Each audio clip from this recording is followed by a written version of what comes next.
देखिए, उस बिल्डिंग को अगर आप देखेंगे तो आपको सडनली ये लगेगा कि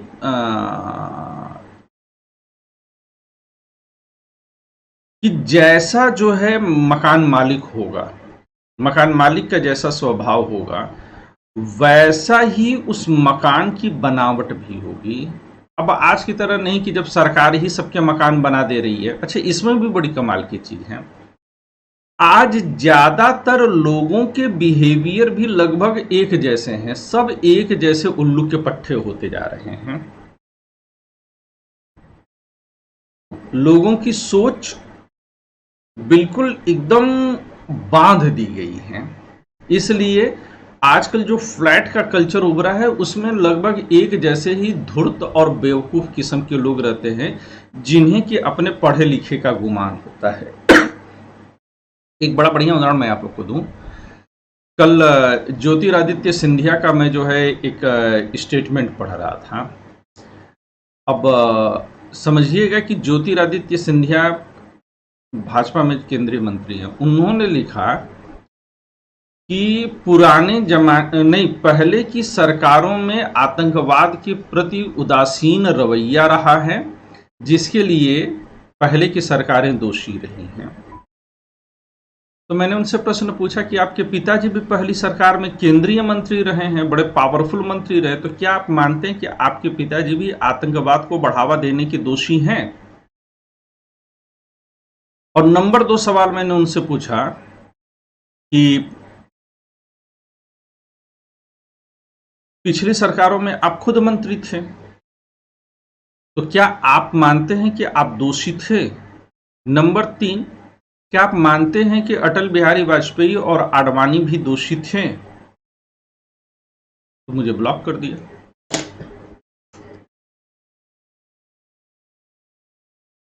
अब क्या जो चीज मुझे एक फैक्ट के तौर पर पता है कि इनके बाप दादा जो है पुरानी सरकारों में थे, क्या इनको नहीं पता होगा? जरूर पता रहा होगा। लेकिन वही ये है कि जो टूल किट का इस्तेमाल किया जाता है और लोग उसको लगातार देखते हैं, उन्होंने उनके स्वतंत्र चिंतन पर पूरी तरह से रोक लगा दी। वो सोच ही नहीं पा रहे हैं। मुझे बड़ा खतरनाक लगता है कि आर्टिफिशियल इंटेलिजेंस जब आएगा तो वो लोगों की जो है बैंड बजा देगा। लेकिन कुल जमा जो मजेदार बात यह है कि जितने प्राचीन आपको मकान मिलेंगे, आप गांव देहात में अगर रहते हो तो जो लोग बंगला टाइप का बनवाते हैं, जो लोग घर टाइप का बनवाते हैं, उनके बंगला और उनके घर देखिए। बहुत गरीब आदमी का अगर आप घर देखिएगा तो ज्यादातर उसकी घर की बनावट में कोई अंतर नहीं आता, क्योंकि गरीब आदमी की टोटल जो व्यक्तित्व है, कई बार लोग कहते हैं पर्सनालिटी जो है ऐसी है वैसी, वो भी एक तरह की विलासिता है। जो बहुत गरीब आदमी होता है उसके मकान की बनावट में अंतर आपको नहीं नजर आता है, और उसके पीछे भी कारण है जो अतिशय गरीब वाली कोटि में आता है, क्योंकि भूख से बड़ी उसका व्यक्तित्व हो ही नहीं पाता है कभी। लेकिन जिनका पेट भर जाए और खुराफात करने भर की जगह बची हो, उनके मकानों की बनावट में अंतर नजर आता है।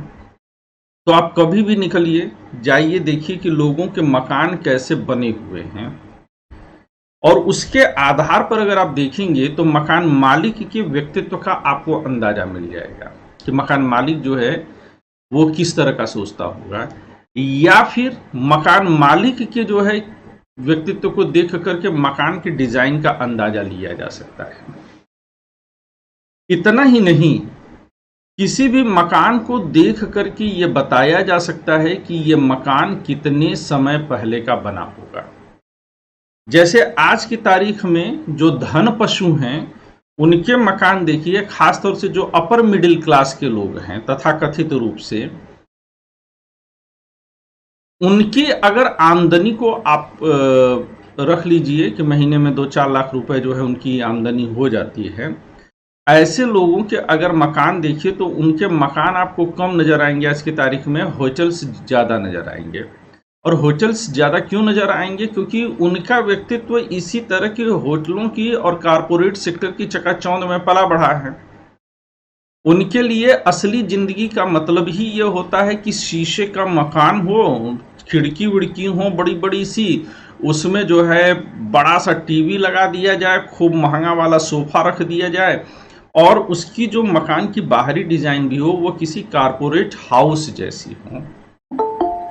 वो आज की तारीख में मकान जो है वो कहीं पर भी पुराने जमाने के मकान की शैली में नजर नहीं आती है। शीशे वगैरह का ज्यादा इस्तेमाल करते हैं लोग, लाइट्स वगैरह अलग अलग किस्म की लगा देंगे, एकदम लाल, पीली, नीली, हरी, गुलाबी, जितना रंग का संभव होगा मार्केट में सब ला करके लगा देंगे।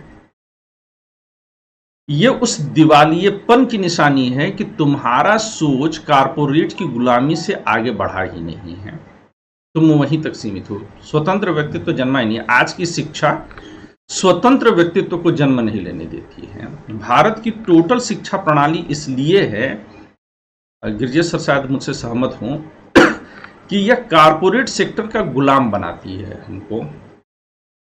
इसीलिए क्लासेस वगैरह में सवाल करने पर मनाही की गई है।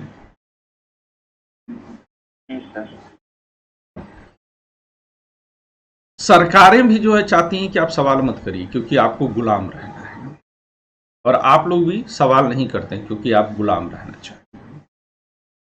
सर बचपन से सवाल कितनी बार मैंने टीचर से किया, उन्होंने सीधा सीधा मना कर दिया कि सवाल ही ना करो, शांति से बैठे हो। कारण कि उनको भी ऐसे मना किया गया था। अब यहीं पर जो है आप मकानों की डिजाइन को चलिए, अगर आप 30 साल पहले के हर 25-30 साल में मकानों की संरचना में और उसमें इस्तेमाल किए जाने वाले मटेरियल में चेंजेस आते हैं, हर 30 साल पर आपको ये एक डिफरेंस मिलेगा, 25 से 30 साल पर मोटे मोटे तौर पर। गिरजेश सर अगर आप मुझे सुन रहे होंगे तो आपकी जो है सहमति या असहमति हम लोगों के लिए बहुत मायने रखेगी, क्योंकि इस समय क्लास में इन लोगों को थोड़ा सा मैं सिंधु घाटी सभ्यता के साथ साथ वास्तुकला की तरफ भी मोड़ने की कोशिश कर रहा हूं, ताकि अंडरस्टैंडिंग डेवलप हो जाए कि वास्तुकला का मतलब क्या होता है और उसको समझा कैसे जाए।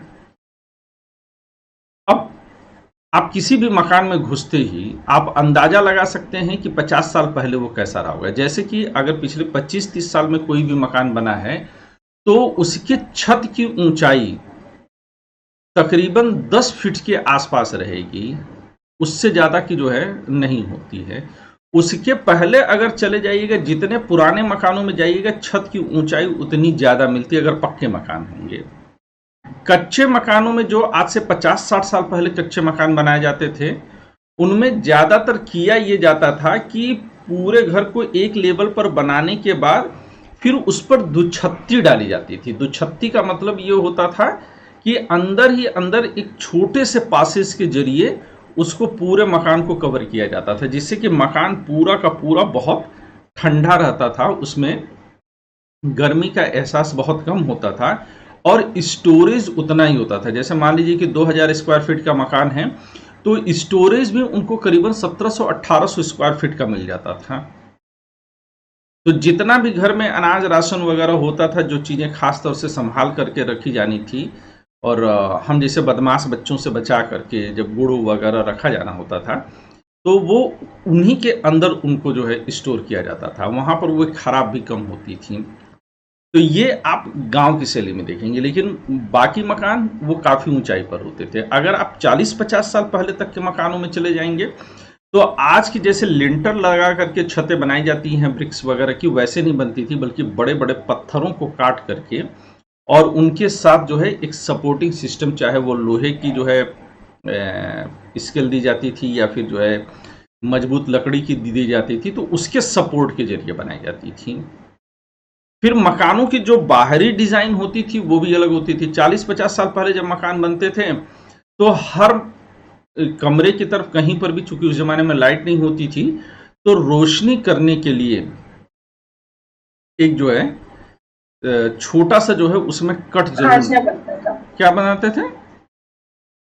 खांचा बनता था सर, हर रूम के हाँ, उसको कुछ खास नाम बोलते हो, मेरे दिमाग में अचानक से चढ़ नहीं रहा है। सर रोशनदानी।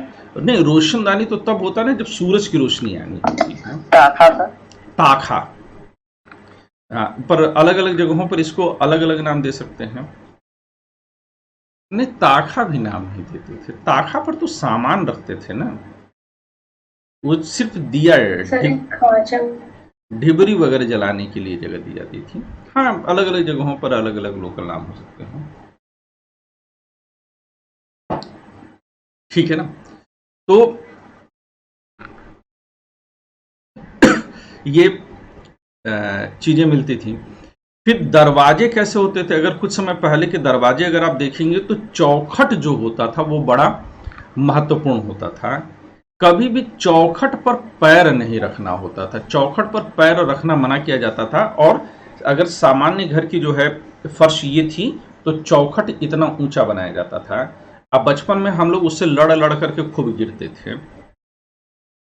तो चौखट का बड़ा सम्मान किया जाता था, यहाँ तक कि लोग बोलते थे कि चौखट जो है पूर्वजों का सर होता है। तो पुराने जमाने के लोग अगर देखिए आज भी घर से अंदर बाहर होते हैं, अगर कहीं आते जाते हैं तो उस चौखट को जो है सर जरूर नवाते हैं। मुझे ये लगता है कि पहले के ज़माने में इसका एक बहुत बड़ा कारण ये भी था कि कोई अचानक से जो है बाहरी आदमी प्रवेश करे और भागे तो उसे चौखट का अंदाजा नहीं होता था। One of the reasons. आज की तारीख में चौखट नहीं होता है क्योंकि अब आप ही अपने घर में चोरी से घुसते हैं ताकि पड़ोसी जान ना पावे। मैं कुछ समय पहले जब दिल्ली में रहता था तो एक बार एक पड़ोसी की डेथ हो गई और ही वॉज अराउंड 40-45 ईयर्स, 4 साल पहले की कहानी बता रहा हूँ। अब शहर है, कोई और है नहीं, गांव से उनका कोई रिलेशन था नहीं, पड़ोसी और दोस्तों को ही उन्होंने अपनी पूरी जिंदगी मान रखी थी। उनकी औरत और 2 छोटे छोटे बच्चे, बहुत छोटे छोटे बच्चे रो रहे थे, लेकिन वही पड़ोसी जो रोज उनके साथ बैठ करके दारू पीते थे वो चुपके से पीछे की तरफ से जो है निकल गए कि उनकी ऑफिस आज की छूट न जाए। कुछ लोग हम जैसे जो टीचर वीचर टाइप के लोग थे वो तो फिर भी चलिए कनेक्ट कर गए कि चलो आज की क्लास छूट गई तो छूट गई। लेकिन ज़्यादातर लोग, जो लोग कारपोरेट सेक्टर में थे, वो लोग पीछे के साइड से निकल गए। तो ये भी एक बड़ी खासियत है कि अब जो है मकानों में अगर आप चले जाएंगे 25-30 साल के मकानों में तो पीछे के साइड के चोर दरवाजे अब नहीं बनते हैं। फ्लैट सिस्टम में तो बनते हैं क्योंकि वो सरकार का मानक है कि आग लगने पर आपको दोनों तरफ निकलना होगा, वरना शहरों में देखिए तो सिर्फ एक ही तरफ से जो है आपको जो है बाहर निकलने का रास्ता होता है। यानी कि आपके घर में आग लग जाए तो आपका जो है तंदूर जरूर पकेगा। इसी तरह से मकान में दरवाजों की लंबाई, चौड़ाई, ईंट, चूने का इस्तेमाल आज से करीबन 80-90 साल पहले, 100 साल पहले जब बनी हुई बिल्डिंग अगर आप देखिए आपके पास इर्द गिर्द होगा तो उसके ईंट जो होते हैं वो ज़्यादा लाल रंग के होंगे, उनमें जलने के निशान काफ़ी कम होते हैं।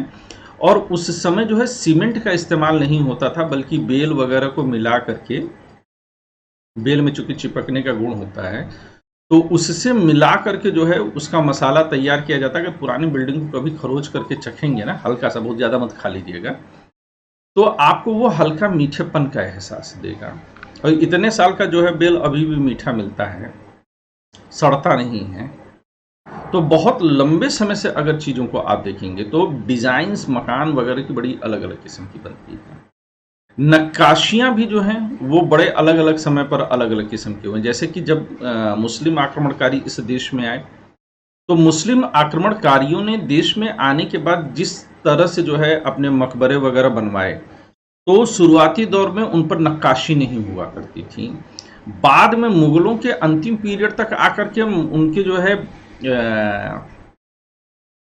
जो मकबरे वगैरह बने उस पर उतनी ज़्यादा नक्काशी कराई गई जितना कि भारत के मंदिरों पर लगभग होती थी।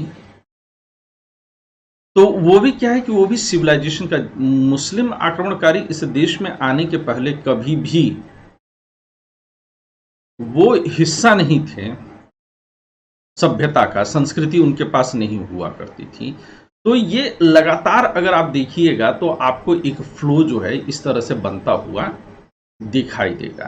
तो गुजारिश क्या है आपसे कि अपनी पढ़ाई को घर के बाहर निकल करके देखिए, है ना। तो आपको, जैसे हम लोग के बीच में हेमंत हैं, तो हेमंत इंटीरियर डिजाइनर हैं, तो हेमंत भी इस चीज को बता सकते हैं कि 5 साल पहले के अगर मकान को उठावें तो ये अंदाजा ये तुरंत बता देंगे कि ये मकान इतने समय पहले का होगा।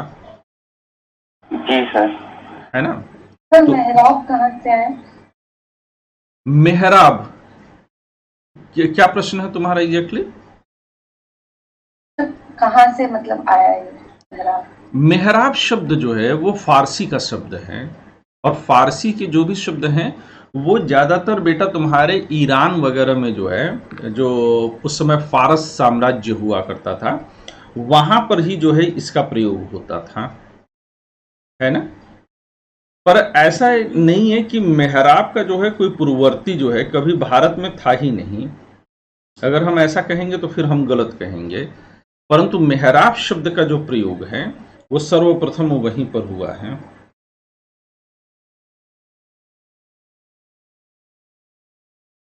ठीक है।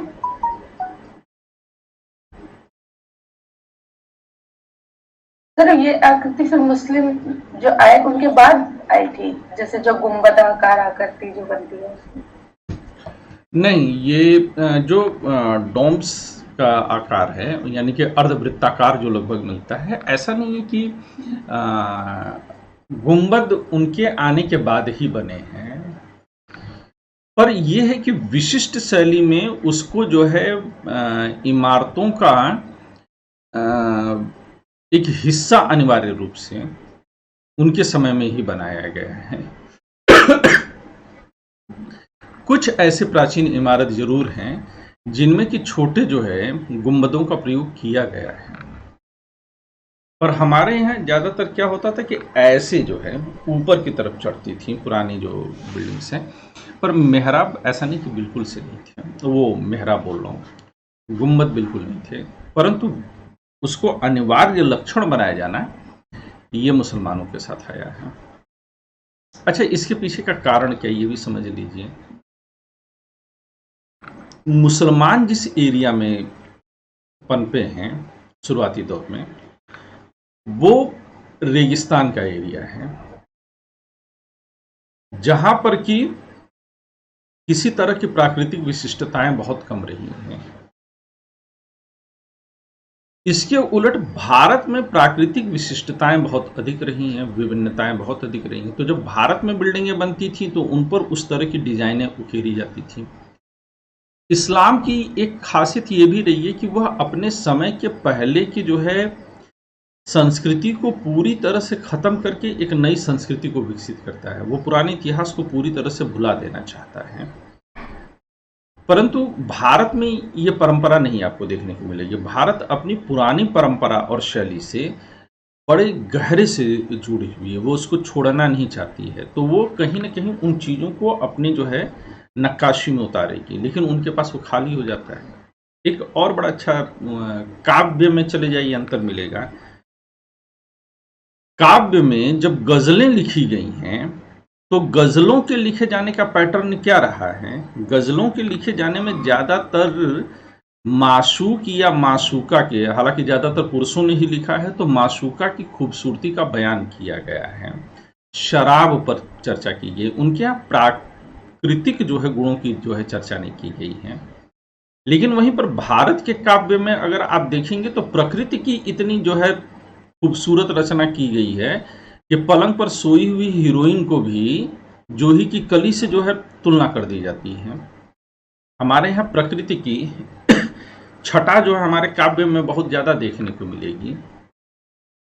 तो इसके पीछे जो है प्राकृतिक जो माहौल रहा है वो भी काफी जिम्मेदार रहा है। ठीक है, तो किसी बिल्डिंग आदि को देख करके, एक बड़े सिरे में देख करके आप आसपास के माहौल का, लोगों के व्यक्तित्व का, उस समय की सभ्यता संस्कृति, हर एक चीज का पता लगा सकते हैं। और ये बात तब विशेष तौर पर महत्वपूर्ण हो जाती है कि जब उस दौर के लिए आपके पास लिखित सामग्री न उपलब्ध हो, और सिंधु घाटी सभ्यता में यही चीज जो है बड़ी कमाल की हो जाती है। और यहाँ पर जो है आप अगर देखेंगे तो ये कहते हैं कि ये जो सिंधु घाटी सभ्यता का क्षेत्र रहा है, यहाँ पर होता क्या है, ये जरा आते हैं इस पर। तो ये कहते हैं कि अक्सर पुरानी इमारत अपनी कहानी बताती है। तो ये इतनी देर से मैं इसी कहानी को ही आपको बता रहा था। तो इतिहास का यह वह कालखंड है कि जहां पर हमें राजनीतिक इतिहास की जानकारी कम मिलती है, बल्कि हमें सांस्कृतिक इतिहास की जानकारी ज्यादा मिलती है। और एक कह रहे हैं कि लगभग 150 साल पहले, मैं ये चाहूंगा कि जो एंशिएंट हिस्ट्री मैंने हमारे, अगर आप जो है यूट्यूब चैनल पर जाएंगे तो एंशिएंट हिस्ट्री की जो क्लासेस हैं, प्लेलिस्ट में अगर आप जाएंगे, आईएएस मार्गदर्शक जो हमारा चैनल है, तो उसके प्लेलिस्ट में जाएंगे जब एंशिएंट हिस्ट्री पर, तो वहां पर आपको ये चीज देखने को मिलेगी कि मैंने सिंधु घाटी सभ्यता जब पढ़ाया है, तो सिंधु घाटी सभ्यता में मैंने इस बात को बहुत डिटेल में बताया है कि कैसे जो है पूरी खुदाई होती है, उसके पीछे की पूरी क्या कहानी है। तो आप लोगों को उससे एक बार कनेक्ट करना चाहिए, तो आप लोग जरूर जा करके देखिएगा। एक दूसरी गुजारिश आप सब लोगों से है कि जब भी कोई आप लोग वीडियो देखिए, है ना, ये ऐसे होना चाहिए ना वीडियो की स्पेलिंग, तो वीडियो देखिए तो उसके कमेंट बॉक्स में आप लोगों को कमेंट करने की आदत जरूर डालनी चाहिए, जिससे कि ये हो कि आपने अपनी अंडरस्टैंडिंग क्या डेवलप की। अभी भी आप लोगों की कमी क्या है बहुत बड़ी, कि आप लोग पढ़ते तो हैं, लेकिन पढ़ाई के साथ साथ आप लोग कभी भी ये कनेक्ट नहीं करते हैं कि उसका एक्सप्रेशन डेवलप करते हैं। जबकि अगर आप जो है यहीं पर जो है देखिए कि जो नए स्कूल्स हैं वो किस चीज़ पर जोर देते हैं। सेम किताब एक जो है पुराना जो है चलाएगा स्कूल पुराने टाइप का, और एक नया स्कूल चलाएगा, तो नए स्कूल में एक्सप्रेशंस पर जोर दिया जाता है। आप देखिए गिरजेश सर के जितने भी स्टूडेंट्स होते हैं, उनकी हैंडराइटिंग बहुत खूबसूरत होती है, और उनकी हैंडराइटिंग के इतने खूबसूरत होने के पीछे की वजह क्या है कि वो उस अभिव्यक्ति पर जोर देते हैं। तो आपका पढ़ा लिखा तब तक काम नहीं आएगा जब तक कि आप उसको एक्सप्रेस न करना सीखिए।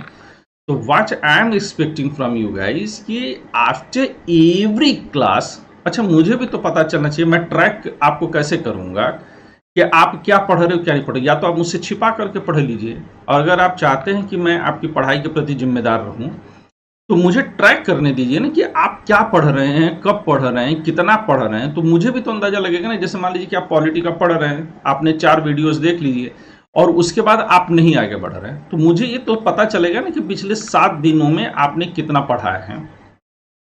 फिर आपका एक्सप्रेशंस, ये छोटी छोटी चीजें जो हैं जो आपकी समझ में नहीं आ रही हैं, ये बहुत मायने रखती हैं, बहुत अधिक। तो आइए जरा फिर से जो है क्लास की तरफ रुख करें। तो ये कहते हैं कि लगभग 150 साल पहले जब पंजाब में पहली बार रेलवे लाइन बिछाई जा रही थी, तो वहां पर हुआ क्या कि ईंटें निकलनी शुरू हुई। जब ईंटें निकलनी शुरू हुई तो आसपास के लोगों ने कहा ये तो भगवान का दिया हुआ चमत्कार हो गया, और वो बड़ी बड़ी ईंटें, वहां पर लोग जो है कच्चे मकानों में रहते थे, और ईंटें जो है उस जमाने में उसको बोलते हैं लाहौरी ईंटें। लाहौरी ईंटों कहने का मतलब क्या है कि ऐसी ईंट जो कि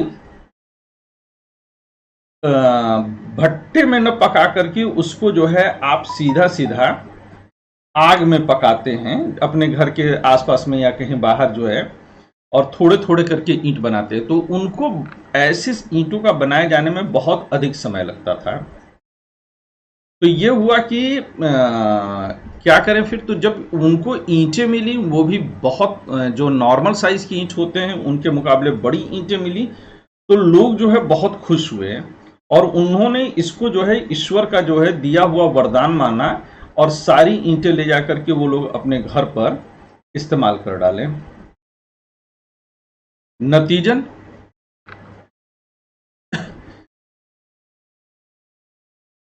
ये जितनी भी ईंटें लेकर के गए वो लोग जब खोदते चले गए तो जितनी मात्रा में उनको चाहिए थी उससे कहीं ज्यादा मात्रा में ईंटें मिलनी शुरू हो गई। तो आमतौर पर लोगों को इसके बारे में कोई अंदाजा तो नहीं लगा, लेकिन जब वहीं पर दो इंजीनियर्स थे, दयाराम साहनी और राखलदास बनर्जी, इंजीनियर नहीं थे, वो पुरातत्व डिपार्टमेंट से जुड़े हुए थे। जब उन लोग को इसकी जानकारी मिली कि इतनी ईंटें निकल करके आ रही हैं तो वो आते हैं और उस समय भारतीय पुरातत्व सर्वेक्षण के जो डायरेक्टर हुआ करते थे उनका नाम था, आप दो नाम जरूर याद रखिएगा कि पहली चीज तो इसकी जानकारी किसने ली, दयाराम साहनी ने और राखलदास बनर्जी ने। और उस समय डायरेक्टर जो है भारतीय पुरातत्व संरक्षण विभाग के कौन हुआ करते थे, आर्कियोलॉजिकल सर्वे ऑफ इंडिया, इसके डायरेक्टर हुआ करते थे जॉन मार्शल। तो जॉन मार्शल को इसकी जो है सूचना दी जाती है। तो जॉन मार्शल के निर्देशन में फिर जो है, हालांकि ये कहानी पूरी तरह से सही नहीं है, लेकिन चूंकि आप लोग यूपीएससी की तैयारी कर रहे हैं तो मैं अनावश्यक जो है किसी विवाद में आपको ले भी नहीं जाना चाह रहा हूं, वरना जॉन मार्शल के निर्देशन में हुआ है। मुझे इस बात पर बहुत बड़ा डाउट है। जो मैंने एंशिएंट हिस्ट्री वाली जो पिछली क्लासेस वीडियोस हैं उनमें मैंने इस पूरी कहानी को क्लियर करने की कोशिश की है। तो राखलदास बनर्जी और दयाराम साहनी ने जब खुदाई करवाई तो उन लोगों ने यह बताया कि यह जो आपको ईंटें मिल रही हैं, है ना, और जो लोग जो है हजारों ईंट उखाड़ करके ले गए हैं और बाद में जब रेलवे लाइन बिछाई गई तो भी इनका प्रयोग हो रहा था और इससे कई इमारतें जो है वो पूरी तरह से नष्ट हो गईं। लेकिन जब दयाराम साहनी और राखलदास बनर्जी गए तो उन्होंने बताया कि नहीं भैया, जो तुम ईंटें उखाड़ करके ले जा रहे हो यह एक प्राचीन सभ्यता का अंश है। अब यहीं पर जो है गौर करने वाली बात है कि इसके पहले यह माना जाता था कि जब ये दयाराम साहनी और राखलदास बनर्जी खोज करते हैं तो करीबन आज से मान ले करके चलते हैं कि 100 साल पहले तक की हम बात कर रहे हैं। तो आज से तकरीबन 100 साल पहले जब इन्होंने खोज किया तो इसके पहले यह माना जाता था कि भारत का इतिहास, जो इतिहास लेखन की शैली थी और खास तौर से जो अंग्रेज और अंग्रेजी प्रभाव में आकर के लोग भारत का इतिहास पढ़ते थे, उनके हिसाब से भारत का इतिहास की जो जानकारी है वो लोग मानते थे कि सिकंदर के आक्रमण के आसपास का रहा होगा। सिकंदर का जो आक्रमण हुआ है तो सिकंदर आक्रमण के आसपास इन लोगों ने सीमित कर दिया था। अब सिकंदर का आक्रमण कब हुआ है तो हम जानते हैं कि ये करीबन जो है 326 ईसा पूर्व में हुआ होगा। तो यानी कि भारत का इतिहास जो है इससे पुराना नहीं माना जाता था। लेकिन वहीं पर जो मेसोपोटामिया की सभ्यता थी,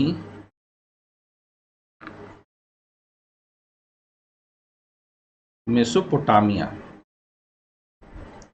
की सभ्यता थी, यानी कि जो ईरान इराक के इर्द गिर्द थी, जिसको कि दजला फरात की सभ्यता भी कहते हैं, वो मानी जाती थी कि काफी पुरानी है। वो 2000 ईस्वी पूर्व तक मानी जाती थी। इसके साथ ही जो ग्रीक का इतिहास था वो भी करीबन 1000 ईसा पूर्व तक जाता था। तो इन लोगों को लगता था कि भारत में तब सभ्यताएं नहीं थी। तो जब अंग्रेज आए तो वो इस इंप्रेशन के साथ आए कि भारत की सभ्यता बहुत पुरानी नहीं है, लेकिन और वो वेदों का जो काल है, वेदों का जो पीरियड है, उसको वो 326 ईसा पूर्व से पुराना नहीं जाने देते थे। वो कहते थे कि भारत में इसके पहले कोई सभ्यता थी ही नहीं, नहीं तो कोई ना कोई अवशेष तो मिलना चाहिए था। अच्छा, इनके यहाँ होता क्या है कि इनके यहाँ वर्तमान को कब्र में दफन किया जाता है। तो इतिहास को पढ़ने के लिए इनके यहाँ इतिहास तभी माना जाएगा जब गड़े मुर्दे उखाड़िए। इतिहास इनके यहाँ तभी माना जाएगा जबकि आप गड़े मुर्दे उखाड़िए। तो इतिहास में गड़े मुर्दे उखाड़ने का मतलब क्या है कि पूरा तात्विक उत्खनन करवाइए आप। ये बात समझ में आ रही है आप लोगों के? जी सर। जी सर। तो ये पूरा तात्विक उत्खनन को बड़ा महत्व देते थे। तो इन्होंने कहा कि ऐसी कोई चीज तो मिली ही नहीं भारत में। अच्छा, भारत के जिस हिस्से में राजनीतिक विकास हो भी रहा था वह कहां पर था? वह ज्यादातर नदियों के उन किनारों पर था जहां की मिट्टी बहुत गीली थी या जहां बहुत घनी बसावट हुआ करती थी, बहुत गहरी खेती हुआ करती थी, घनी खेती हुआ करती थी। तो वहां पर वैसे भी, या बड़े बड़े जंगल थे, तो वहां पर वैसे भी लोगों को नहीं लगता था कि यहां कुछ होगा। तो कभी भी भारत का इतिहास इससे प्राचीन नहीं माना गया है। हम जो बताते थे कि हम सतयुग में, त्रेता युग में, द्वापर युग में पैदा हुए हैं, तो ये कहते थे कि भैया हुए होगे तुम, ये तुम्हारी मनगढ़ंत कहानी है। लेकिन जब ये दयाराम साहनी और राखलदास बनर्जी जो है, जब ये आकर के पुरातत्वविदों ने इस स्थल को ढूंढा, तो यह खंडहर उपमहाद्वीप के सबसे पुराने शहरों में से एक है।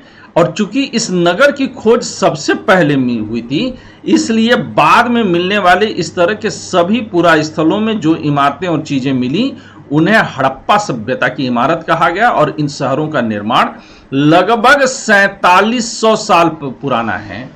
लेकिन अभी जो नई खोजें हुई हैं द्वारका वगैरह में, तो हम ये कह सकते हैं, अच्छा 4700 साल पहले आज से, तो आज कितने में आप जी रहे हैं? 2023 में। मैंने माना कि ये किताब 2000 में बनी होगी, तो 4700 साल पहले आज से मतलब कि कितना हो गया?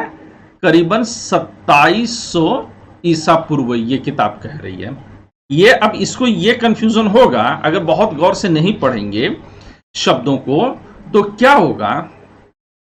अब देखिए, यहां पर 3 अलग अलग तरह की लैंग्वेज इन्होंने इस्तेमाल की है। आप एग्जामिनेशन हॉल में जाते हैं तो ये गड़बड़ी आपके साथ बहुत भयंकर होती है। ठीक है, ये क्या गड़बड़ी आपको वहां पर होती है? हम लोग कुछ तो पढ़ रहे थे ना? हाँ, कुछ पढ़ रहे हैं ना हम लोग? जी सर।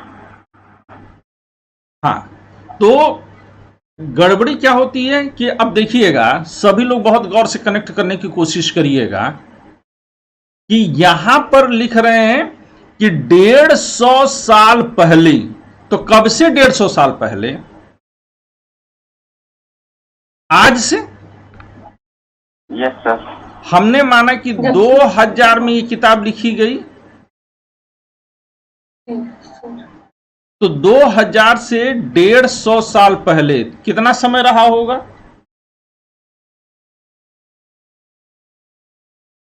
1850 मान लें। जी सर, 1850 से 70 के बीच में। हाँ, मतलब वही। ठीक है, तो 1850 एडी में। ठीक, अब इसके बाद यहां पर इन्होंने क्या शब्द इस्तेमाल किया? उसके बाद लगभग 80 साल पहले। ठीक है ना? तो यहां पर उसके बाद लगभग 80 साल पहले। तो ये उसके बाद का मतलब क्या है कि इस 150 के, 1850 के 80 साल, या आज से 80 साल? तो जाहिर आज से 80 साल। ये आज से 80 साल पहले। Very good. तो ये कहां पर हम चले जाएंगे? 1920 में। फिर ये कहते हैं कि इन शहरों का निर्माण लगभग 4700 साल पहले हुआ। तो ये फिर आज से जो है हम पीछे लेकर के जाने की कोशिश करेंगे। तो ये कहां पर पहुंच जाएंगे? तकरीबन 2700 ईसा पूर्व में। तो ये समय की जो गणना कर रहे हैं वो आज से पीछे जा रहे हैं या पीछे से आगे आ रहे हैं, ये देखना बहुत जरूरी है। कई बार ये होता है कि लिखा जाएगा सिकंदर के आक्रमण से इतने साल पहले, सिकंदर के आक्रमण के इतने साल बाद, या अशोक के बौद्ध धर्म ग्रहण करने के इतने साल पहले, बौद्ध धर्म ग्रहण करने के इतने साल बाद। तो लैंग्वेज क्या इस्तेमाल हुई है उसको पकड़ना बहुत जरूरी है। यूपीएससी के एग्जाम में अच्छे अच्छे गच्चे खाते हैं। बात समझ में आ रही है मेरी?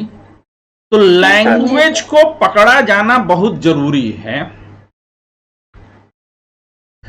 अच्छा, अब क्या हो गया कि यहां पर लिखा है कि 4700 साल पहले, तो 4700 साल पहले जो है हम कितना चले गए, 2700 बीसी। लेकिन सिंधु घाटी सभ्यता का इतिहास अब धीरे धीरे पता चल रहा है कि वह तकरीबन 10,000 बीसी तक भी जाता है। यानी कि जो मध्य पूरा पाषाण काल रहा है उसके इर्द गिर्द मध्य पूरा पाषाण काल, वहां से लेकर के ये समय कब तक मिला है, 1500 बीसी तक। यानी कि 8000 साल से ज्यादा का यह निरंतरता का इतिहास रहा है। बात समझ में आ रही है मैंने कैसे कैलकुलेट किया? जी सर। जी सर। सभी लोग, कोई ऐसा है जिसको समझने में दिक्कत हुई है?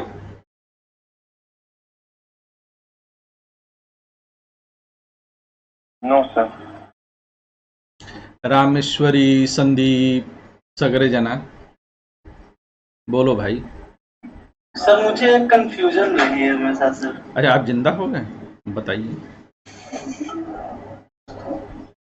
सर ये जो नए रिसर्च आ रहे हैं सर, जो ये बताते हैं कि लगभग 7,000 या 10,000 साल पहले तक के कुछ स्थल मिलते हैं। सर कहीं ऐसा नहीं हो सकता कि अब कोई एक नगर बनता है तो उस नगर से व्यापार के कारण उसके समतुल्य वस्तुएं बाकी क्षेत्रों में भी जहां तक उनका व्यापार होता हो वहां तक मिलना शुरू हो जाए? तो अगर जो तो क्या लोग व्यापार में का या बोलो बोलो। तो सर उस जो उसका व्यापार का क्षेत्र रहा हो तो वहाँ उस तरह से मिलता जुलता सामान मिलने के कारण क्या हम कंफ्यूज नहीं हो सकते कि ये भी उसी सभ्यता का हिस्सा है? लेकिन जो अवशेष मिले हैं जो 8,000 10,000 साल पुराना बता रहे हैं, जैसे कि द्वारिका के आसपास एक नया क्षेत्र मिला है गुजरात में ही, जो समुद्र की तलहटी में है, उसमें उतनी पुरानी बिल्डिंगें वगैरह मिली हैं और उन बिल्डिंगों की जब डेटिंग कराई जाती है तो उनका समय उतना पुराना मिला है। तो अब व्यापार में मकान तो कोई खरीद करके लाया नहीं होगा। फिर दूसरी चीज, क्वेश्चन अच्छा है, मैं साधुवाद दूंगा।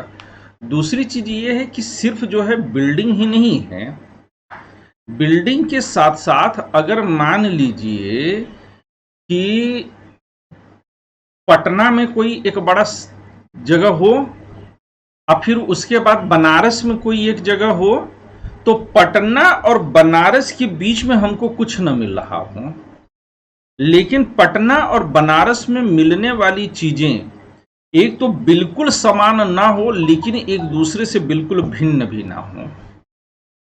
क्योंकि किसी भी क्षेत्र में जब कुछ चीजों का निर्माण होता है तो ऐसा नहीं होता कि वो बिल्कुल हवा में होता है, उसमें स्थानीय प्रभाव हमेशा बना रहेगा।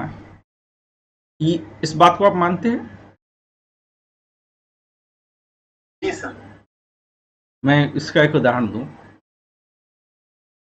हम लोग जब द हेग यूनिवर्सिटी में पढ़ते थे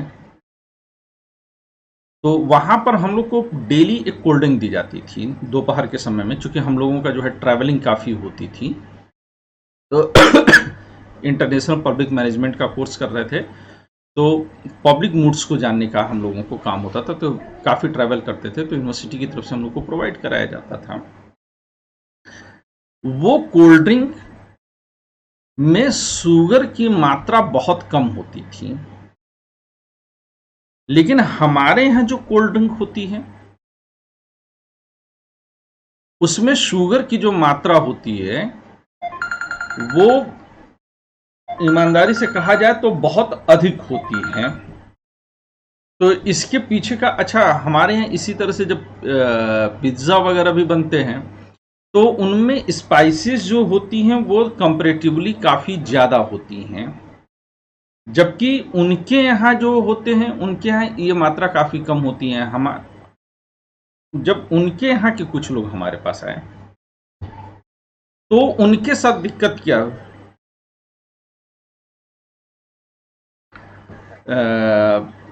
जब लोग आते हैं, जब हम पुणे में पढ़ते थे तो फॉरेन से एक बच्चों का डेलीगेशन आया था, वो 15-20 दिन हम लोग के साथ रहा था। तो वहाँ पर मुझे पता है कि जब लोग खाना खाते थे तो बड़ी नजाकत के साथ, जैसे हम लोग के यहाँ राजमा वगैरह बनता है, हमारे यहाँ का राजमा अगर खा लें वो, तो कल क्लास में एक प्रश्न उठा था कि ढूंढिए कि जहां जहां धुआं है वहां वहां आग है, इसका उल्टा ढूंढना है। तो पहले सपक्ष ढूंढा गया, तो सपक्ष में यह मिला कि जैसे रसोई घर, अब रसोई घर में अगर धुआं है तो रसोई घर में आग है, तो इसका विपक्ष ढूंढने को कहा गया। तो विपक्ष में यह ढूंढा गया कि जैसे बाथरूम, तो मैंने उस समय कहा था कि अगर जो है शुद्ध दिल्ली पंजाब के स्टाइल का खाना खा लीजिए तो आपको जो है आपके बाथरूम टॉयलेट में भी धुआं उठता हुआ दिख सकता है। और जब फॉरेनर्स खाते थे ना हम लोग का राजमा, तो वो राजमा ऐसे लेते थे, ऊपर से उसकी करी हटाते थे और तब उसको जो है चावल के साथ लगा लगा करके खाते थे। मतलब चिड़िया कैसे चुग चुग करके खाती होगी वो देख सकते थे हम लोग, वो नहीं खा सकते। उनके यहाँ जब हम लोग खाते हैं तो उनके यहाँ स्पाइसेस वगैरह बहुत कम होती हैं। ये तो दर्शन शास्त्र की मेहरबानी थी मेरे ऊपर कि मैं जहाँ जाता था 4-6 इंडियंस को मैं ढूंढ लेता था और वो मेरे लिए जो है विशुद्ध इंडियन स्टाइल का खाना बना करके दे देते थे। लेकिन आज भी अगर आप जाइए तो गुजरात के पैटर्न महाराष्ट्र के पैटर्न से डिफरेंट होंगे, लेकिन गुजरात और महाराष्ट्र में इस डिफरेंस के बावजूद इक्वालिटी होगी। लेकिन अगर उसी की तुलना आप राजस्थान से कर दीजिए तो अंतर ज्यादा आ जाएगा। तो दो जगहों में अंतर के बावजूद समानताएं इतनी ज्यादा होती हैं कि हमें यह समझ में आता है कि दोनों आसपास के क्षेत्र ही रहे होंगे, किसी एक डायमेंशन पर चीजें निर्भर नहीं करती हैं। बात समझ में आ रही है? चूड़ियां पूरे देश में पहनी जाती हैं, लेकिन कुछ ही ऐसे क्षेत्र होंगे जहां पर काली चूड़ी पहनी जाएगी।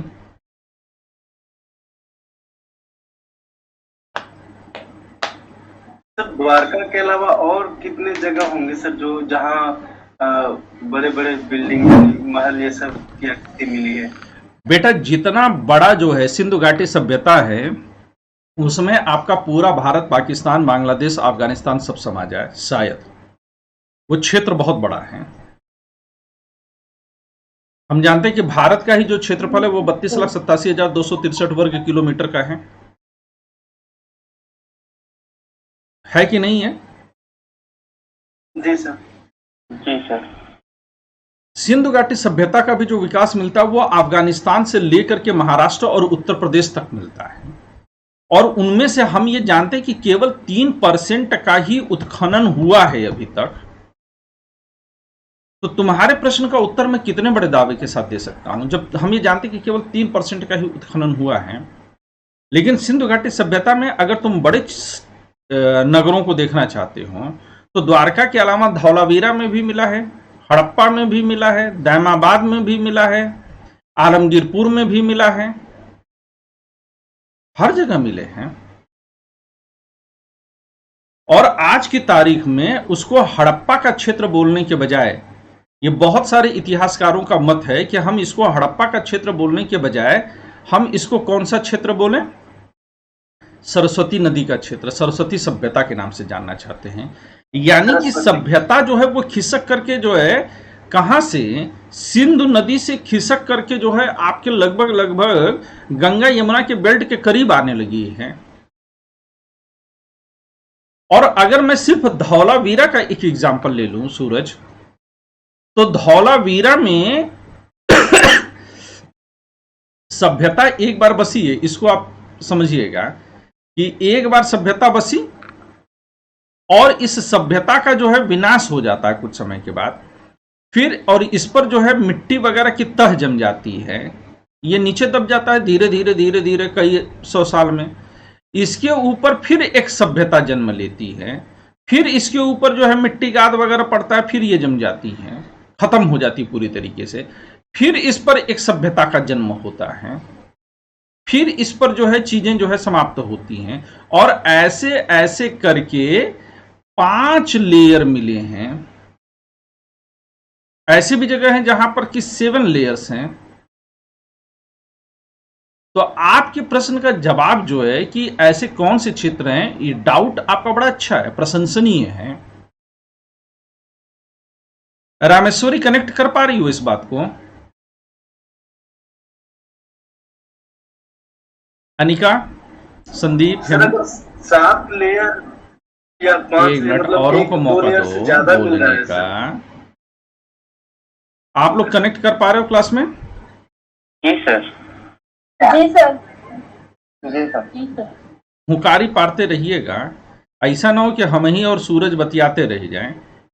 नो सर, सर पूरा सुन रहा है। हाँ, आप कोई बीच में जो है उठ करके दाल बंद करने जो है चूल्हे में चला जाए, मतलब रसोई घर में बतियाने दो लोग तो फुर्सत में है ही हैं, हम जाएं दाल बंद करके आ जाएं। ऐसा तो नहीं कोई कर रहा है अभी बीच में? No sir. जो कर रहा है वो तो बता दें। हाँ सर। जी सर। कि 2 लोग बतिया रहे हैं, बतियाने दो। सुन रही हूँ। ठीक है, तो ये लेयर्स पर लेयर मिले हैं। अब तुम क्या कह रहे हो सूरज?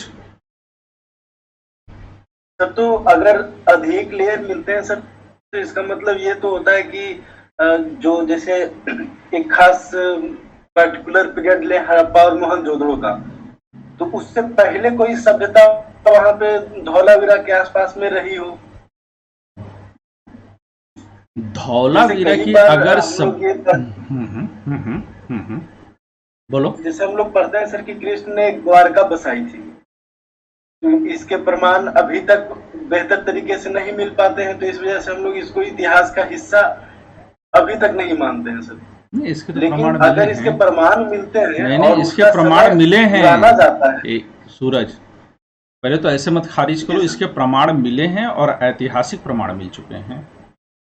द्वारका को समुद्र की तलहटी में जो वो सोनार होते हैं ना, ध्वनि के परावर्तन से जानते हैं, तो उस स्थल तक पहुंचा जा चुका है, उस पर और आगे काम चल रहा है। द्वारका को खारिज आज की तारीख में नहीं किया जा सकता, द्वारका के अवशेष हैं।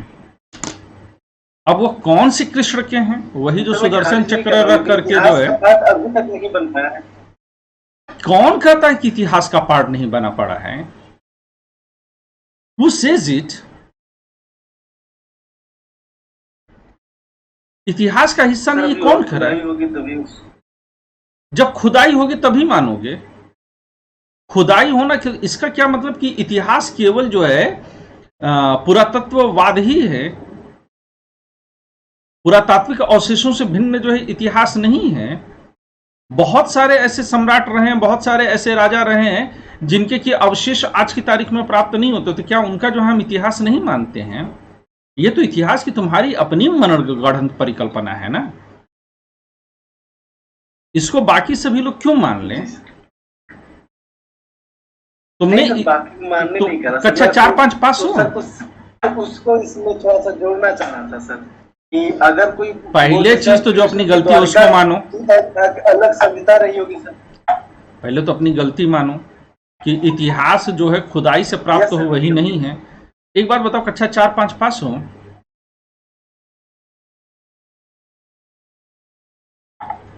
क्या मार्कशीट ढूंढने लगे हो? परीक्षा वगैरह नहीं पास हो? सर, या सर पास हूँ सर।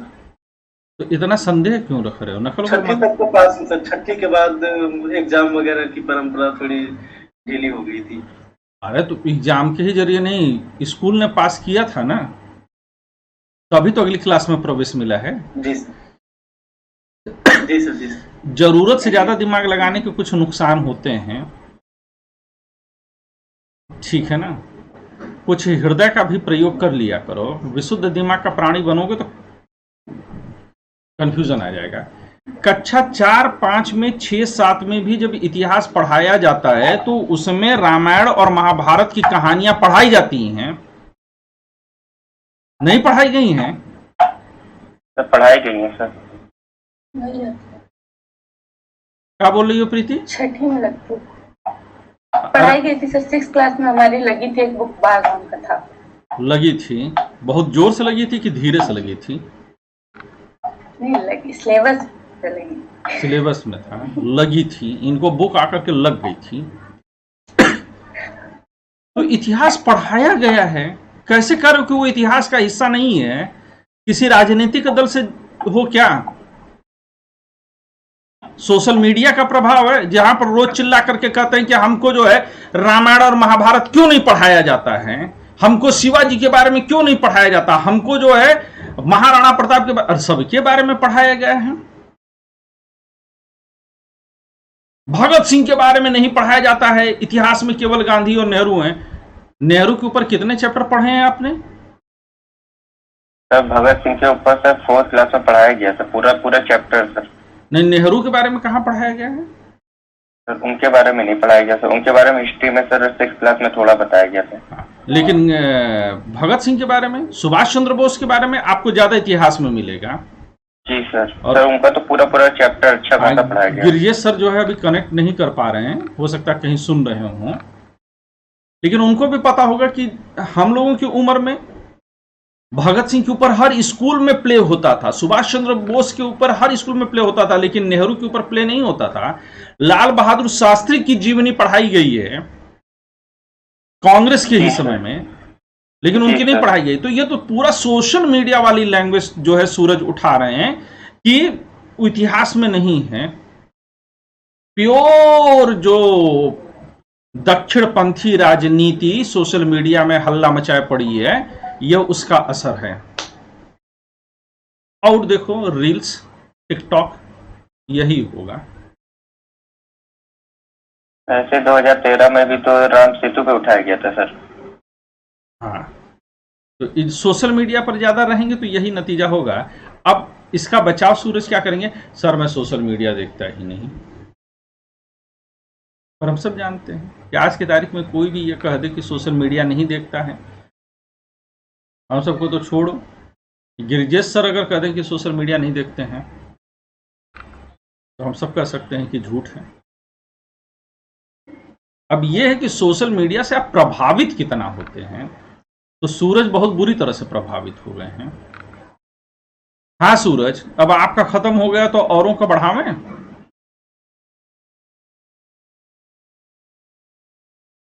Yes sir.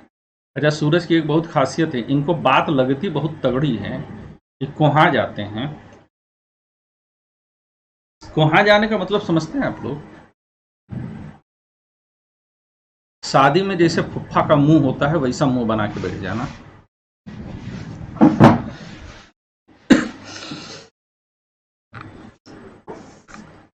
हम का और उन बारे में बता, हम खुदा ही आधा दर्जन बच्चों के फुफ्फा हैं। हम तो बस सोचते हैं उनकी शादी पड़े, सब बदला निकालें। तो आइए हम लोग जिन चीज़ों के बारे में चर्चा कर रहे थे उसको आगे बढ़ाएं। आज तो एक ही पेज पर अटक जाएंगे, लेकिन ठीक है, ज़्यादा पढ़ने से अच्छा बढ़िया पढ़ना है। तो अब यहां पर हमने क्या देखा? हमने देखा कि भैया 470 साल पहले हुआ है। अब इन जो नगर मिले हैं, ये नगर कहाँ मिले हैं इसकी जानकारी जरा रखिए और इसको मैप पर समझने की कोशिश करिएगा। सभी लोग मैप को कनेक्ट करिएगा। पहले हम लोग देखते हैं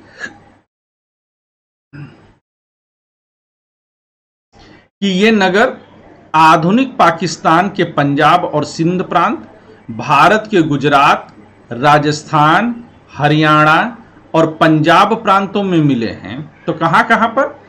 पाकिस्तान का पंजाब और सिंध प्रांत, यानी कि पाकिस्तान का जो पूर्वी हिस्सा है, भारत का गुजरात, राजस्थान और हरियाणा पंजाब, यानी कि भारत का जो पश्चिमी हिस्सा, यानी कि भारत और इतिहास लगभग पाकिस्तान का इतिहास एक है, पर दोनों ही जगह राजनीतिक कठमुल्लों की वजह से बताया जाता है कि भारत और पाकिस्तान दो देश हैं।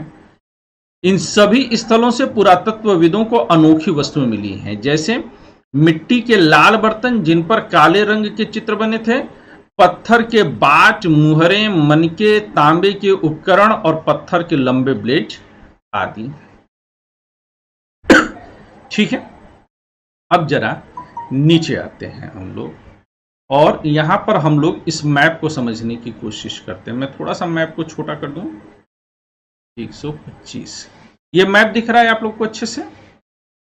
जी सर। अब देखिए, इस मैप को समझने के लिए सबसे पहले आप ये देखिए कि यह जो पूरा क्षेत्र है, ये हिमालय का पश्चिमी क्षेत्र है। ठीक है ना? और इस पश्चिमी क्षेत्र में अगर देखेंगे तो आपको कुछ नदियां मिलती हैं जिनमें रावी, चेनाब और झेलम हैं। ठीक है, ये सब जो है सिंध की सहायक नदियां हैं, उसी रूप में आपको मिलती हुई दिखाई देंगी। ठीक है, तो ये सिंधु नदी का जो क्षेत्र है, यहीं पर अगर आप देखेंगे तो आपको मोहनजोदाड़ो दिखाई देगा। ठीक है, मोहनजोदाड़ो का अगर एरिया देखने की कोशिश करिए तो ये आपको कहां है? ये अगर भारत चलेगा तो ये आपका गुजरात है। गुजरात के ऊपर राजस्थान के सीध में अगर आप चलिएगा तो आपको मोहनजोदाड़ो दिखेगा। यहीं पर थोड़ी दूरी पर जो है आपको हड़प्पा भी मिलेगा। हड़प्पा कहां है? सीधा सीधा अगर आप देखिए तो रावी नदी के तट पर है, दिख रहा है।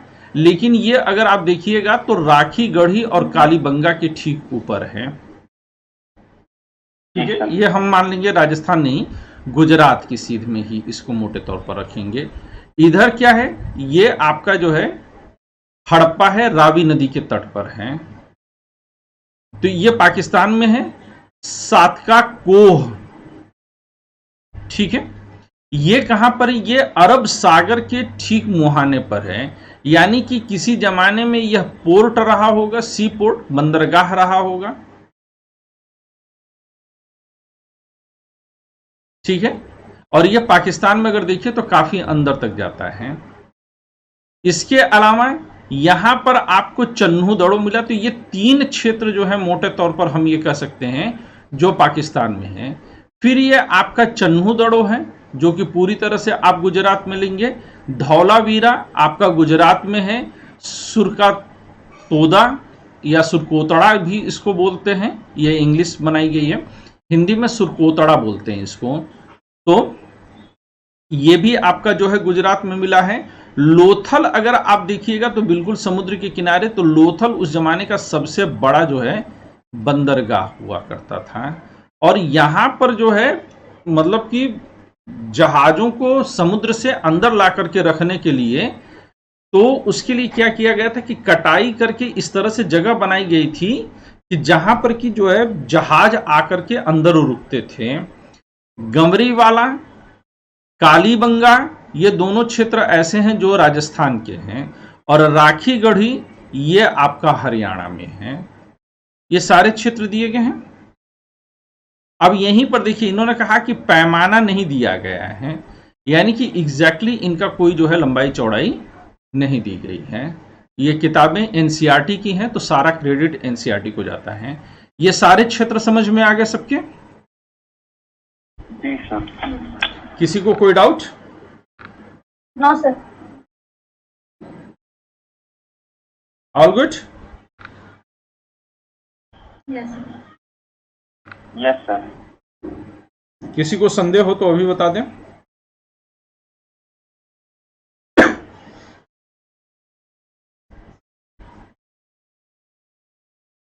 नहीं है। कोई नाराज हो तो भी बता दें।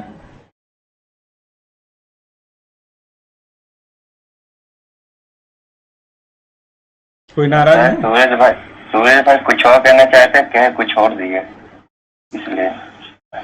क्या कहना चाहते भाई सूरज? तो उनका कहने में कुछ और मतलब था, लेकिन अच्छा लिए सूरज रह रह करके नाराज हो जाते हैं। नहीं सर, सूरज को कुछ दिनों के बाद इस क्लास का फूफा घोषित कर दिया जाएगा। नहीं सर, ये हेमंत जी सही कह रहे हैं सर, शब्द का चुनाव सही नहीं होने के कारण थोड़ा कंफ्यूजन की क्रिएट हो गया सर। मैं ये कहना चाह रहा था सर कि जैसे धौलावीरा का जो बोले कि सर 4-5-6 लेयर मिलता है, तो मैं ये कहना चाह रहा था सर कि हो सकता है जो सभ्यता ये हड़प्पा की सभ्यता से ही पहले होती थी, तो उसका और ये हड़प्पा की सभ्यता का दोनों का ट्रांजिशन जोन बन जाता हो ये सर। हाँ, तो बनता ही बनता है, उसमें कोई संदेह नहीं है, कोई संदेह नहीं है कि ट्रांजिशन बनता है। लेकिन अगर ये देखा जाए कि हड़प्पा के पहले की जो सभ्यता रही है, उस सभ्यता के मूल तत्व क्या रहे हैं और हड़प्पा सभ्यता के मूल तत्व क्या रहे हैं, तो हम ये कह सकते हैं कि ट्रांजिशन होने के बावजूद भी झुकाव किधर है।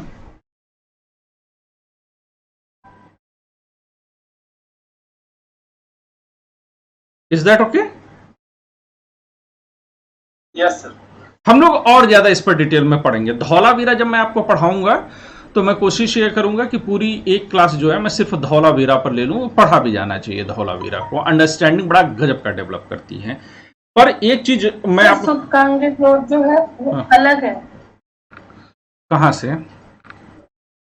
नहीं मतलब ये जो सुरकोतदा है जो गुजरात में है, हाँ, ये अलग है और वो अलग है ना सर? हाँ, दोनों अलग है, दो अलग अलग क्षेत्र हैं।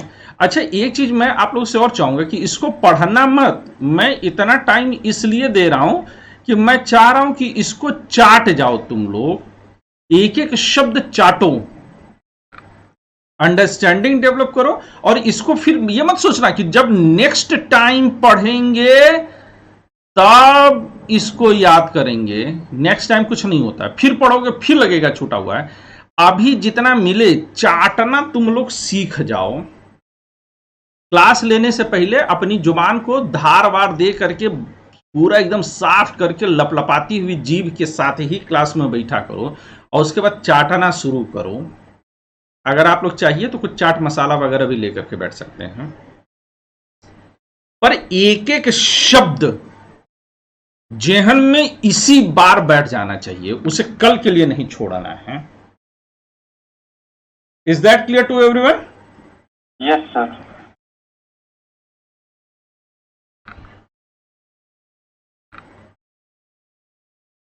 चलिए अब ये कहते हैं कि कुछ नगरों के नगर दुर्ग में कुछ खास इमारतें बनाई गई थी। अच्छा, यहां पर अभी जरा जो है थोड़ा सा रह गया है, मैं इसको लेकर के आता हूं। इनकी जो है बिल्डिंग स्ट्रक्चर को समझने की कोशिश करिए।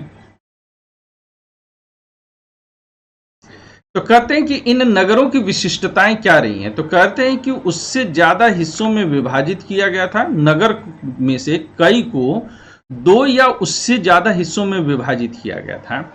प्रायः पश्चिमी भाग छोटा था लेकिन ऊंचाई पर बना था और पूर्वी हिस्सा बड़ा था लेकिन यह निचले इलाके में था। मैं आप लोगों को एक बात बोलता हूं कि आज ही आप लोग जो है, जो मेरा एंशिएंट इंडिया की क्लास मैंने पढ़ाई है, प्लेलिस्ट में जाइए यूट्यूब पर और उसमें एंशिएंट इंडिया ढूंढिएगा। पुरानी क्लासेस होंगी साल भर की, वहां पर जो है जो सिंधु घाटी सभ्यता मैंने पढ़ाया है वो वीडियो आज के आज ही देख करके खत्म करिएगा। बल्कि ये क्लास में थोड़ी देर में रोक दूंगा, आप उसको देख लीजिए। उसमें बहुत सारे फिगर्स, बहुत सारे चित्र का मैंने इस्तेमाल किया है। आप में से कितने लोगों ने वो क्लासेस देख रखी हैं? How many of you? नहीं देखी नहीं, 3 पार्ट में है सर। 3-4 पार्ट में होगा। एक तो अभी मैं पढ़ा रहा था वो वाला है, एक मैंने पुराना पढ़ाया हुआ है। क्या मुझे ग्रुप में शेयर कर देना चाहिए? पुराना ही है सर, 3 साल पुराना। 3 साल पुराना है ना? हाँ, तो उसको जो है आप लोग जा करके देख लीजिएगा, बहुत डिटेल में मैंने उसको पढ़ाया है और ग्रुप में शेयर कर दीजिएगा। एक बात और फिर से कह रहा हूं, कोई भी क्लास पढ़ने के बाद कमेंट बॉक्स में कमेंट जरूर करिए। क्या ये बात मैंने पहले आप लोगों से नहीं कही है प्रीति? जी सर। कही है, तो पालन क्यों नहीं होता है? इसीलिए जब आप लोग साल भर बाद फिर तैयारी के मूड में आते हैं ना, तो आप लोग को लगता है कि आपने पढ़ा ही नहीं है, आपने तो बस सरसरी तौर पर देख लिया था। ये कभी खत्म नहीं होगा अगर शुरू से ही जो है बिल्कुल इसको लेकर के जो है आप निशाने पर बैठेंगे नहीं। पहली बार में कोशिश करिए रट रट करके, चाट चाट करके, उसको एक्सप्रेस करके, उसको हर तरीके से लिख डालिए। और वो जो कोर्स है उसको आप लोग देख डालिएगा, तब आगे का। आज शाम को 8 बजे के आसपास मैं टाइम बता दूंगा, एक क्लास 5 बजे से मेरी और है, तो 8 बजे से जो है मैं तकरीबन मान करके चलिएगा कि हिस्ट्री की क्लास फिर से लगाऊंगा। तब तक आप लोग कोशिश करिए कि वो क्लासेस आप लोग देख डालिए, तो जिससे क्या होगा कि हमको और बेहतर अंडरस्टैंडिंग डेवलप करने में, वो बहुत एडवांस लेवल पर क्लास है, उसको जरूर से जरूर देखिएगा एवरीवन। और उस पर जो है हर क्लास के बाद कमेंट करने की आदत डालिए आप लोग। जी सर। ठीक है, ये आप लोगों को सिखाते सिखाते मैं बूढ़ा हो गया। अनिका, ये बात कभी सीख पाओगे जिंदगी में? जी सर। कितने साल में?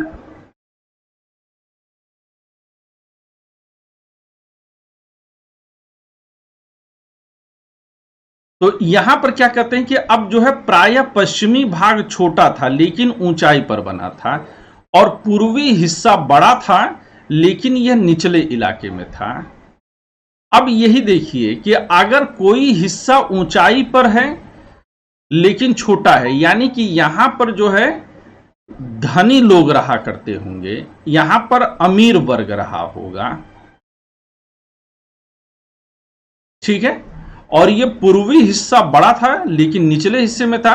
ऊंचाई वाले भाग को पुरातत्वविदों ने नगर दुर्ग कहा है। ये बहुत इंपॉर्टेंट है, इसको याद रखिएगा। और निचले हिस्से को निचला नगर कहा है। तो जाहिर सी बात है कि जो दूसरा हिस्सा है वह गरीब वर्ग का रहा होगा, सामान्य जनता का रहा होगा। यानी कि समाज का 2 वर्गों में विभाजन स्पष्ट रूप से इस काल में भी आपको दिखाई देता है। दोनों हिस्सों की 4 दीवारियां पकी ईंटों की बनाई जाती थीं। इसकी ईंटें इतनी अच्छी पकी थीं कि हजारों साल बाद आज तक उनकी दीवारें खड़ी रहीं। आज की तारीख में 50 साल पुराने मकान नहीं टिक रहे हैं। दीवार बनाने के लिए ईंटों की चिनाई का मतलब जोड़ना, इस तरह करते थे कि दीवारें खूब मजबूत जमी रहें। आज भी देखिए हजारों साल पुरानी बिल्डिंग्स जो हैं पड़ी हैं कि नहीं पड़ी हैं? जी सर। सरकारी भवन तो ज्यादातर सर पुरानी इमारतों पे ही बनाया भी गया। हाँ,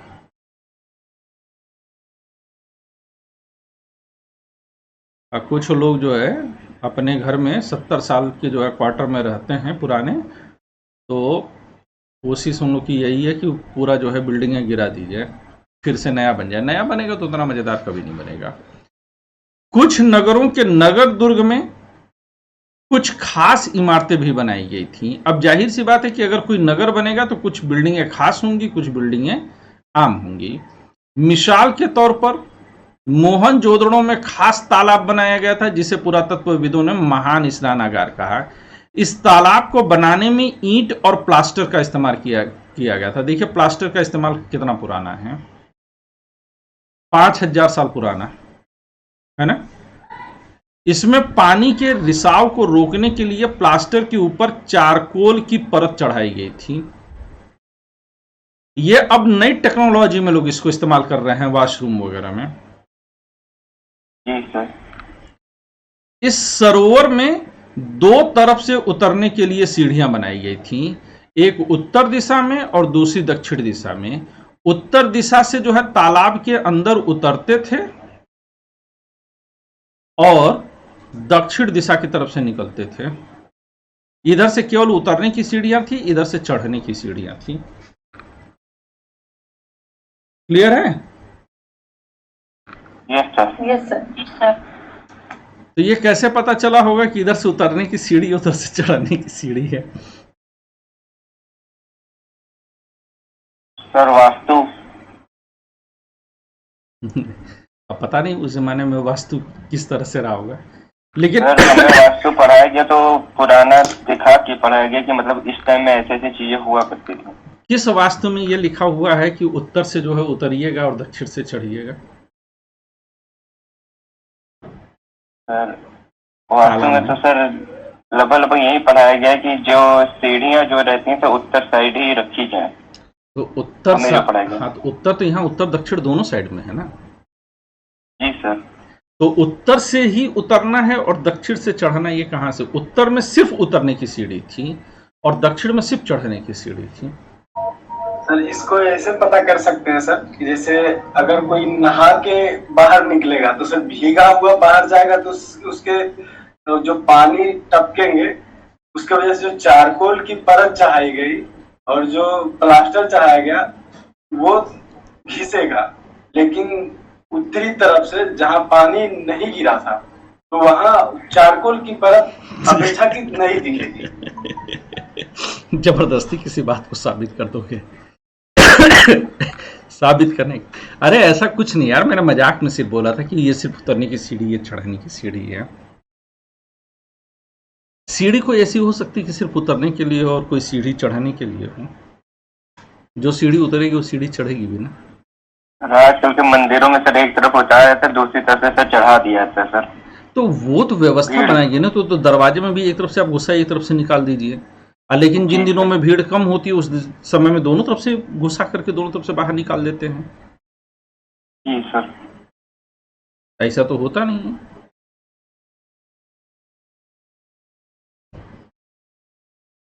अच्छा, वास्तव में आप लोग को लग रहा था कि कोई सीढ़ी ऐसी हो सकती है जो सिर्फ उतरने की हो और कोई ऐसी सीढ़ी होगी जो सिर्फ चढ़ने की हो? सब कुछ मुमकिन है। मुझे लगा कि ऐसा होगा तो नहीं, लॉजिकली सोचिए ना कि सीढ़ी बनी होगी तो सिर्फ उतरने की बनी होगी और कोई सीढ़ी सिर्फ चढ़ने की बनी होगी। जो सीढ़ी उतर सकती है वो सीढ़ी चढ़ भी तो सकती है ना। नहीं, वो मुझे लगा सर इस्तेमाल इस तरीके से हुआ हो तो आप बोले कि मुझे पढ़ने को मिला नहीं मुझे सर कहीं। क्या कह रही है? लेकिन घर के पास जो सीढ़ी होगी वहां जल्दी से उतर के जा सकते हैं। किसके पास होगी? सर जो घर के नजदीक होगा, क्या पता वो उत्तर दिशा वाली घर के नजदीक हो, अपने कपड़े सुखाने के लिए दक्षिण दिशा में जाना होता है उधर। महान स्नानागार जो था बिटिया रानी, चल देख यहाँ पे इसमें क्या है कि दोनों तरफ से और चारों ओर कमरे बनाए गए हैं, है ना। इसमें भरने के लिए पानी कुएं से निकाला जाता था और उपयोग करने के बाद इसे खाली कर दिया जाता था। और जब आप जाएंगे ना एंशिएंट हिस्ट्री की जो मैंने क्लास बनाई हुई है तो उसमें मैंने पूरा तस्वीर के साथ दिखाया है इसको कि जैसे आज की तारीख में टब वगैरह नहीं होता तो टब में जो है पानी खाली करने के लिए होता है कि आप एक पॉइंट खींच दीजिए पूरा टब खाली हो गया। आजकल जो स्विमिंग पूल भी बन रहे हैं जगह जगह, खासतौर से जो हाई राइज सोसाइटीज हैं तो उनमें भी आप देखेंगे तो इस तरह की व्यवस्था दी जाती है। और यह शायद विशिष्ट नागरिक विशेष अवसरों पर ही जो है यहाँ पर स्नान करते थे। ठीक है। कालीबंगा और लोथल जैसे अन्य नगरों में अग्नि कुंड मिले हैं। ये बड़ा इंपॉर्टेंट है कि अग्नि कुंड मिले हैं, मंदिर नहीं मिले हैं लेकिन अग्नि कुंड मिले हैं। तो ये भी प्रश्न जो है पूछा गया है। और अगर साधारणतया अगर आपको जो है एग्जाम में आ जाए कि सिंधु घाटी सभ्यता में अग्नि कुंड के भी जो है या यज्ञ के भी जो है अवशेष मिले हैं तो आप इसको जो है गलत मान करके आएंगे क्योंकि आपका दिमाग काम नहीं करेगा। मैं सही बोल रहा हूं? आपने कई राउंड पढ़ा होगा लेकिन उसके बावजूद भी ये आप गलत करके आएंगे। सर ये पढ़ा है सर, ये पढ़ा है ना, लेकिन ये पढ़े होने के बावजूद भी ये गलत खूब होता है बच्चों का, इसलिए मैं इतना जोर दे रहा हूं। सिंधु घाटी सभ्यता में यानी यज्ञ के अवशेष मिले हैं। मैं कभी कभी सोचता हूं कि अगर ये 6000 7000 साल से अगर यज्ञों के अवशेष मिल रहे हैं तो क्या ये पूरी तरह से निरर्थक रहे होंगे? हड़प्पा, मोहनजोदाड़ो और लोथल जैसे कुछ नगरों में बड़े बड़े भंडार गृह मिले हैं। इनका भी तस्वीर मैंने आप लोग के साथ शेयर किया है, आगे और भी इस पर चर्चा करेंगे। ये देखिए, ये वो जो है पूरा जो है आपके सामने तस्वीर आई गई, ठीक है। इस तस्वीर में आप देखिए तो सीढ़ियां दो साइड से आपको दिख रही हैं। ये उत्तर दिशा की सीढ़ी है, पर ईमानदारी से देख करके बताइए कि क्या ये लग नहीं रहा कि ये सीढ़ी जो है उतरने वाली है और ये जो सीढ़ी आई हुई है ये चढ़ने की है? देख करके ऐसा लग रहा है कि नहीं लग रहा है? जी सर। प्रीति, ये कैसे कर सर चढ़ भी सकते हैं अंदर से। नहीं, लेकिन ऐसा देख के क्या लग रहा है? अनिका, सर वो कैसे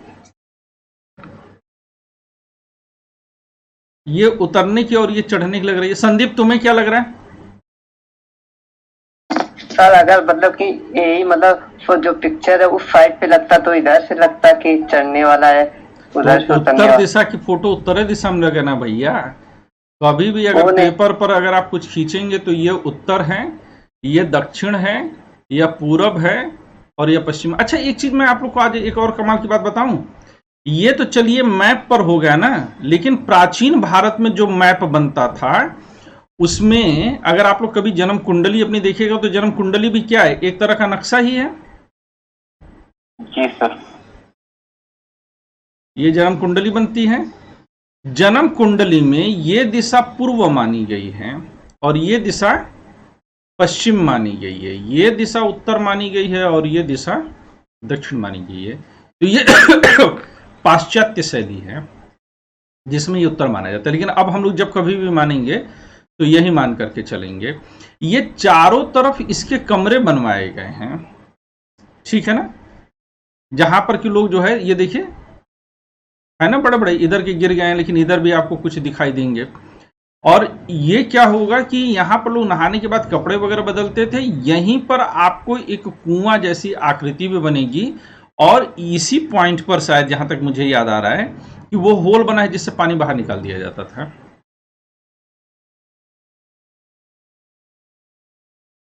और इस तरह से एक कमरे बने हैं। आज भी अगर आप राजस्थान में जाइए और ये चित्तौड़ का किला वगैरह अगर घूमने जाइए तो इस तरह से जो है आपको वास्तु पर नजर रखनी चाहिए कि आप देखेंगे कि ये ऐसे हिस्से हैं कि जहां पर कमरे जो बनाए गए हैं कि वहां पर अगर कोई कपड़े चेंज करता भी है तो बाहर खड़े हुए आदमी को कभी अंदर का जो है दृश्य नहीं दिखाई देगा। तो बहुत साइंटिफिक तरीके से ये बनाए जाते थे। क्लियर है ये बात? तस्वीर? जी सर। अब यही सोचिए कि स्पेक्ट्रम जैसी किताबों से अगर आप पढ़ेंगे तो ये क्लियरिटी आपकी कभी भी नहीं बनेगी। ये क्लियरिटी आपको हमेशा विजुअलाइजेशन से बनता है।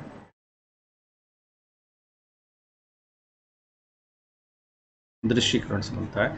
मैं अभी की क्लास को रोक रहा हूं, मेरी एक क्लास और है, पर आज आप लोगों ने आने में बहुत लेट कर दिया क्लास में। और ये अनिका तो पूरा वेट करती है कि जब मैसेज आ जाएगा प्रीति का, प्रीति नौकरी पर रखी गई हैं, तो अनिका तभी आएंगी। सही है ना अनिका?